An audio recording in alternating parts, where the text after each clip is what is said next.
திரு அன்புமணி அண்ணன். அவர் என்கிட்ட பதிவு என்ன பண்ணாருன்னா, நான் ஏன் தான் இல்லை பிரசிடென்ட் ஆனேன்னு தெரியல, என்கிட்ட வந்து ஒரு 2-3 தாட்டி பதிவே பண்ணாரு. ஒவ்வொரு எலெக்ஷனும் கடக்கிறதுக்குள்ள என்னால் முடியல, அதுக்கு நான் பெசாம வந்து முதலமைச்சராக எல்லாம்னு நினைக்கிறேன் அப்படின்னு சொன்னாரு.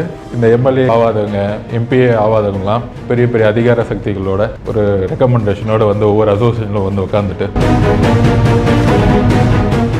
ஸ்போர்ட்ஸ் பர்சனாகவும் இருந்திருக்கீங்க, பாலிட்டிஷியனாகவும் இருந்திருக்கீங்க. ஸ்போர்ட்ஸில் இருக்க பாலிடிக்ஸ் எப்படி இருக்குது, பாலிடிக்ஸில் இருக்க ஸ்போர்ட்ஸ் எப்படி இருக்குது? இந்த பேட்மிண்டன் பிரசிடென்ட் வந்து திரு அன்புமணி அண்ணன். அவர் என்கிட்ட பதிவு என்ன பண்ணாருன்னா, எங்க பாலிடிக்ஸ் எவ்வளோ பரவாயில்ல, ஸ்போர்ட்ஸ் பாலிடிக்ஸ் வந்து ரொம்ப மோசமா இருக்கு, நான் ஏன் தான் இல்லை பிரசிடென்ட் ஆனேன்னு தெரியல அப்படின்னு என்கிட்ட வந்து ஒரு 2-3 தாட்டி பதிவே பண்ணாரு. தமிழ்நாடு ஒலிம்பிக் அசோசியேஷன் ஜெனரல் செக்ரட்டரியா இருக்கனால அந்த அசோசியேஷன் ரெகனைஸ் வந்து நான் தான் கொடுக்கணும். அப்போ வந்து அவர்கிட்ட பேசிட்டு இருக்கும்போது என்கிட்ட பேசும்போது அதுதான் சொன்னார். அவர் ஒவ்வொரு எலெக்ஷனும் கடக்கிறதுக்குள்ள என்னால் முடியல, அதுக்கு நான் பெசாம வந்து முதலமைச்சராக எல்லாம்னு நினைக்கிறேன் அப்படின்னு. அந்த அளவுக்கு வந்து இந்த எம்எல்ஏ ஆவாதவங்க, எம்பிஏ ஆவாதவங்கலாம் பெரிய பெரிய அதிகார சக்திகளோட ஒரு ரெக்கமெண்டேஷனோட வந்து ஒவ்வொரு அசோசியேஷனில் வந்து உட்காந்துட்டு ஸ்போர்ட்ஸ்னால என்னன்னு தெரியாது, இதை கிளீன் பண்ணுறதுக்காக தான் நாங்கள் 2017 ஒரு யங்ஸ்டர்ஸ்லாம் சேர்ந்து எலெக்ஷன் நின்று அவங்கள கிளீன் பண்ணிட்டு இப்போ இந்தியாவோட பிரசிடென்ட்டாக உட்காந்துட்டு இருக்கேன். பாலிடிக்ஸ் இன் ஸ்போர்ட்ஸ் வந்து ஒரு பெரிய சப்ஜெக்ட். ஜேர்னலிஸ்ட் ஆனதுலேருந்து பாஸ்ட் 30+ இயர்ஸில் ஸ்போர்ட்ஸ் பர்சன், ஸ்போர்ட்ஸ் ஆர்கனைசேஷன்ஸ்குள்ளே இருக்க அந்த ஈகோஸ் வந்து பெரிய ஒரு இஷ்யூ.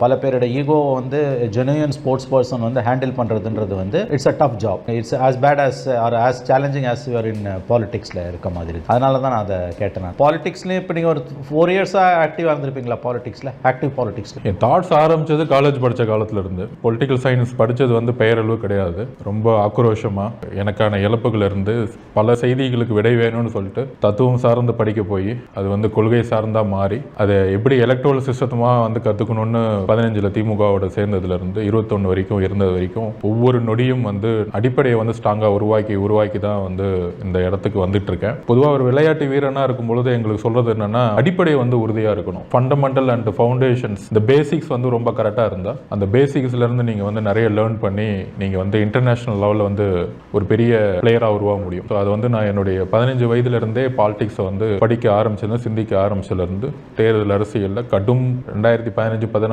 மோடி அவர்கள் எதிர்க்கிறதுக்கு வந்து அவ்வளோ பயப்படுவாங்க. ஸோ அந்த ஒரு கோர் கமிட்டிலேருந்து இருந்து பல்வேறு தாக்குதல்கள் உட்பட்டு இப்போ வந்து பொது வாழ்க்கைக்கு ரொம்ப ஃப்ரண்ட்ல நின்று போராட ஆரம்பிச்சிருக்கோம். இப்போ பாலிட்டிஷியன்ஸோடையும் உங்களுக்கு அனுபவம் இருக்குது, ஸ்போர்ட்ஸ் பர்சன்ஸோடையும் அனுபவம் இருக்குது. ஒரு both politician and sports person. இவங்க 2 பேரோட ஈகோவை நீங்கள் எப்படி கம்பேர் பண்ணுவீங்க? Which is the easy one to handle? இல்லை, எதுவுமே ஈஸி கிடையாது. கம்பேரிட்டிவ்லி ஒவ்வொருத்தருக்கும் ஒவ்வொரு குறிக்கோள். அதாவது ஸ்போர்ட்ஸில் இருக்கவங்க எல்லாருமே எமோஷனலாக இருப்பாங்க. பொதுவாக விளையாட்டு வீரர்கள் வந்து நான் பிரசிடென்ட் ஆகணும், செக்ரட்டரி ஆகணும்னு சொல்லிட்டு இப்போ நிறைய அசோசியேஷனில் வந்து அந்த ஃபைட் நடந்துகிட்டே இருக்கும். பொதுவாக வந்து நிறைய அசோசியேஷனில் விளையாட்டு வீரர்களுக்குள்ளேயே நிறைய ஃபைட் இருக்கும். லக்கிலி எனக்கான வாழ்க்கை பயணம் வந்து அப்படி அமைஞ்சிருச்சு. ஒரு விளையாட்டு வீரனாக இருக்கிறேன், பாலிடிக்ஸ் படிக்க வேண்டிய சுச்சுவேஷன், அதுக்கப்புறம் தேர்தல் அரசியல், அதுக்கப்புறம் பிஸ்னஸ் ஆரம்பித்து ஒரு பேங்கிங் சிஸ்டத்துக்குள்ளே போய் பிஸ்னஸ் எப்படி பொருளாதாரத்தை உருவாக்கணும், இப்படிங்கிற ஒவ்வொரு நேரமும் அதுக்கான என்னுடைய பயணம் வந்து அதுக்காகவே உருவாக்கும் பொழுது விளையாட்டு வீரர்கள் வந்து பொதுவாக வந்து சிஸ்டத்துக்குள்ளே வரணும்னு நினைக்கும் பொழுது, ஆனால் நிர்வாகங்கிறது வேற. ஜக்மோகன் டால்மியா அவர்கள் வந்து கிரிக்கெட்டை உருவாக்கும் பொழுது அவர் பெரிய இந்தியாலாம் வரல, ஆனால் வந்து ஒரு கட்டமைப்பை உருவாக்கினார். கட்டமைப்பை உருவாக்கணும்னா பொருளாதாரத்தை பற்றி தெரியணும், ஸ்ட்ரக்சரை உருவாக்கணும். இந்த விளையாட்டு வந்து எல்லா தரப்பு மக்களும் ரீச் ஆகணும்னா அதுக்கான நிர்வாக கட்டமைப்பே வேற. ஸோ அந்த கிரிக்கெட்டை தவிர வேற எந்த விளையாட்டுலையும் வந்து கட்டமைப்பு கிடையாது. கட்டமைப்பு இருந்தால் தான் பொருளாதாரத்தை உருவாக்க முடியும். பொருளாதாரம் இருந்தால் தான் அடுத்து வந்து பிளேயர்ஸ் வந்து பெனிஃபிட் கிடைக்கும். பெனிஃபிட் கிடைச்சா தான் இந்த கேம் வந்து மக்கள்கிட்ட போய் ரீச் ஆக முடியும். ஸோ இந்த விஷயங்கள்லாம் வந்து புரிதல்கள் இல்லாமல் நிறைய அசோசியேஷனில் ஃபைட் நடந்துகிட்டே இருக்கும்.